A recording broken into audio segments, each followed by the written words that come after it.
又同大家見面啦，我係 Angus 啊。2026年咧推出咗新嘅 menu 啦，當中有我哋10幾款新嘅菜式。第一次用咗呢個酥皮嘅餅底，一層層好鬆軟嘅，仲加咗薯蓉大量嘅芝士啦，令到香味會更加濃郁嘅。廚師會即時現場咧刨好多parmesan神芝士落去啦，咁就要做一個雪花嘅效果。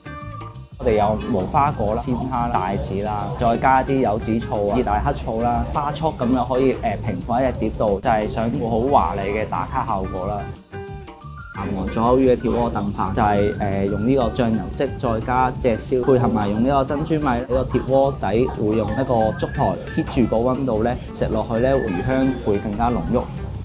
貓耳朵嘅係調配咗一個鹹蛋黃醬咧，食落去都係啖啖有起沙嘅口感嘅。西班牙蒜油蝦配酸種麵包啦，當中咧會加少少臘肉，提升翻蒜油嘅香味啦。好多客人會好中意過嚟呢度慶祝生日，咁啊適逢新一年啦，咁我哋推出咗幫客人喺隻滑碟上面咧做一個水晶鍍膜服務啦，可以將成隻碟帶翻屋企去做一個收藏嘅紀念價值。仲有個重大消息就係我哋喺大埔重新開翻啦，同一個位置，咁啊叫 Homeland Night，大家可以快啲嚟試下啦〜